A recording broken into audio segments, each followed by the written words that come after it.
pode abrir a sua Bíblia. Primeiro livro de Samuel, capítulo 5. Aliás, capítulo 3.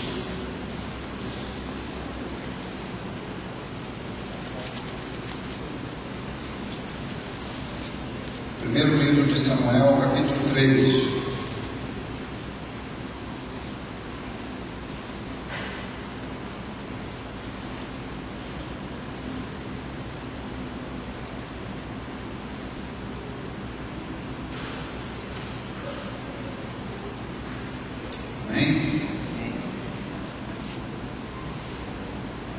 O jovem Samuel servia ao Senhor perante Eli. Naqueles dias a palavra do Senhor era muito rara, as visões não eram frequentes. Certo dia, estando deitado no lugar costumado do sacerdote Eli, cujos olhos já começavam a escurecer-se, a ponto de não poder ver, e tendo-se deitado também Samuel no templo do Senhor, em que estava a arca, antes que a lâmpada de Deus se apagasse, o Senhor chamou o menino: Samuel, Samuel. Este respondeu: Eis-me aqui. Correu a Eli e disse: Eis-me aqui, pois tu me chamaste. Mas ele disse: Não te chamei, torna a deitar-te. Ele se foi e se deitou. Tornou o Senhor a chamar: Samuel. Este se levantou, foi a Eli e disse: Eis-me aqui, pois tu me chamaste. Mas ele disse: Não te chamei, meu filho, torna a deitar-te. Porém Samuel ainda não conhecia o Senhor, e ainda não lhe tinha sido manifestada a palavra do Senhor. O Senhor, pois, tornou a chamar a Samuel a terceira vez, e ele se levantou e foi a Eli e disse: Eis-me aqui, pois tu me chamaste. Então entendeu Eli que era o Senhor quem chamava o jovem. Por isso Eli disse a Samuel: Vai deitar-te. Se alguém te chamar, dirás: Fala, Senhor, porque o teu servo ouve. E foi Samuel para o seu lugar e se deitou. Então veio o Senhor e ali esteve e chamou como das outras vezes: Samuel, Samuel. Este respondeu: Fala, porque o teu servo ouve. Amém? Podem sentar, irmãos.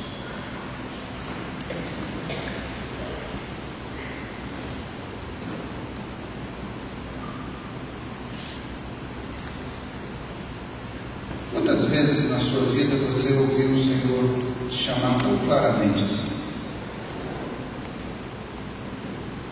Algumas devem estar falando nunca, né? Pensando assim, né? Nunca, o Senhor nunca me chamou dessa maneira. Mas se os nossos ouvidos estiverem atentos, nós vamos perceber que constantemente o Senhor está querendo falar com a gente.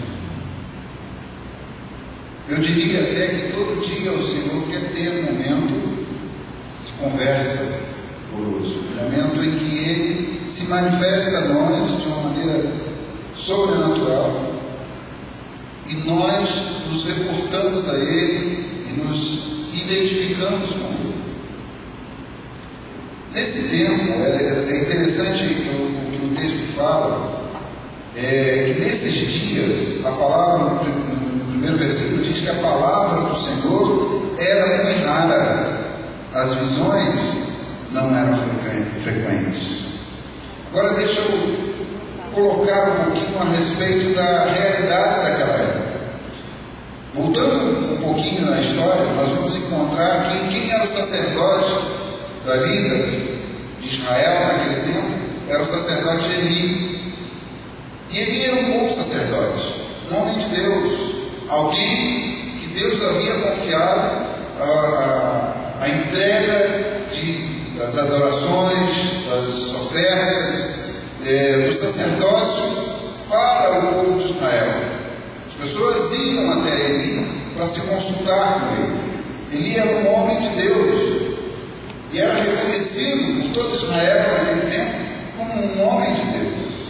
Talvez até na sua juventude ele fosse alguém que manifestasse sinais de Deus no seu caminhar. Mas aquele momento ali era um momento de grande reprovação de Deus com relação à vida de Eli, o ministério de Eli, por causa dos seus filhos. A palavra de Deus diz que Eli tinha uma promessa de que a sua família se tornaria perpetuamente uma família de sacerdotes. Que enquanto houvesse um descendente de Eli, haveria esse descendente seria sacerdote. Só que os filhos de Eli se tornaram sacerdotes, mas se tornaram sacerdotes, como a gente diz hoje, né, do mal. Porque eles, além de pegarem o melhor do sacrifício, do sacrifício para eles comerem, eles também começaram a se deitar com mulheres que iam oferecer sacrifícios ao Senhor. Eles começaram a se prostituir e adulterar, trazendo um peso tremendo para o sacerdócio de Eli. E várias vezes foi relatado isso a Eli, e Eli não tomou nenhuma providência. A ponto do Senhor, você volta um pouquinho aí no texto, no capítulo 2, versículo 30. Olha o que está dito. Portanto, diz o Senhor Deus de Israel: na verdade dissera eu que a tua casa e a casa do teu pai andariam diante de mim perpetuamente. Porém, agora, diz o Senhor, longe de mim tal coisa, porque os que me honram, honrarei, porém os que me desprezam serão desmerecidos. Eis que vem dias em que cortarei o teu braço e o braço da casa do teu pai, para que não haja mais velho nenhum em tua casa, e verás o aperto da morada de Deus, a um tempo com o bem que fará Israel, e jamais haverá velho em tua casa. O homem, porém, da tua linhagem, a quem eu não afastar do meu altar, será para te consumir os olhos e para te entristecer a alma, e todos os descendentes da tua casa morrerão na flor da idade. Ser-te-á por sinal que sobrevirá teus 2 filhos, a Ofni e Finéias.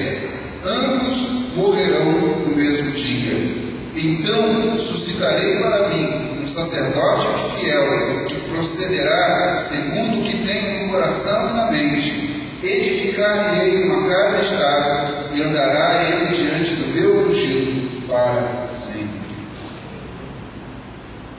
Amados, o porquê da palavra de Deus ser rara naquele tempo era por causa do pecado que havia na casa de Deus, na liderança da casa de Deus, no meio do povo da casa de Deus.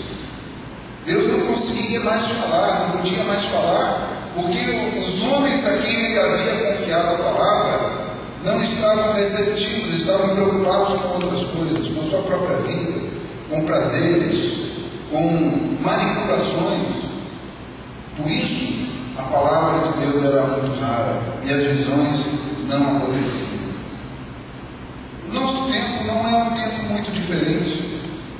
Nós estamos vivendo uma época em que nós ouvimos falar de muitas manipulações e muita coisa errada no meio do povo de Deus. Ainda ontem eu conversava com o pastor Wilson, e eu, por causa de alguns assuntos que nós levantamos a respeito de situações no meio do povo evangélico, e eu perguntava como é que se daria aquela promessa de Deus, aquela profecia, palavra profética de Deus, dizendo que o juízo começaria pela casa de Deus.